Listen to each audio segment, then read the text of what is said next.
Hi, welcome to Surviving Motherhood. So have you ever felt maybe kind of like you're invisible? Maybe you felt like nobody can see you. Nobody really understands what you're feeling, what you're going through. Maybe you've even felt like God doesn't see you. Today I want to talk with you about a character in the Bible. Her name is Hagar. Maybe you're familiar with her. Maybe this is a new introduction to you. You can find her story in Genesis, and we're going to look today in Genesis chapter 16. Now, Hagar was Sarai's maidservant. Sarai, you might better know as Sarah. Sarai and Abram were married, but Sarai wasn't able to conceive. And so she goes to Abram and she said, "Tell you what, I can't seem to have a baby, so I'm going to give you my maidservant, Hagar. You sleep with her. Maybe I can build a family through her." So that's what Abram does. He takes Hagar, sleeps with her, she conceives, and then the Bible says that when Hagar knew she was pregnant, she began to despise Sarai. And then Sarai started to mistreat Hagar, so that poor little Hagar felt like she had to run away. In Genesis chapter 16, verse 7, we read this.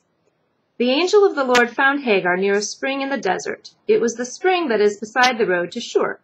And he said, 'Hagar, servant of Sarai, where have you come from, and where are you going?' 'I'm running away from my mistress Sarai,' she answered. Then the angel of the Lord essentially says to her, "Go back to Sarai, just do what she says, and don't worry, you're going to have a son. I'm going to make him into a great nation. You have nothing to fear." And then Hagar says, "You are the God who sees me." For she said, "I have now seen the one who sees me." And what I love about that is the confidence that I get, the reminder that God gives me that even in my darkest moment, how much worse could it have been for Hagar? She gets taken by her mistress, who she has to obey, and she gets sent to be with this man, and now she's pregnant. She doesn't know what she's going to do. She's all alone. She's being mistreated.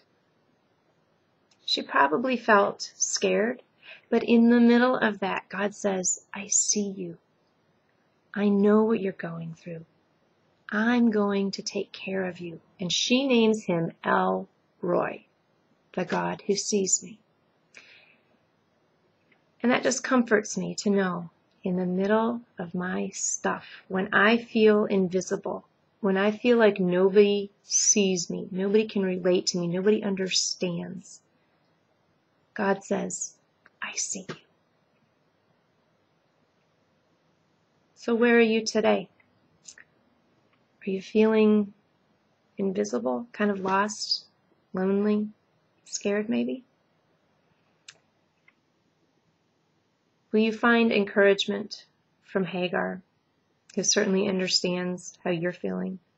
Would you find encouragement from the God who says, "I see you"? His name is El Roy. He is the God who sees us. And that is good news for today. Now you have a wonderful, Jesus-full day.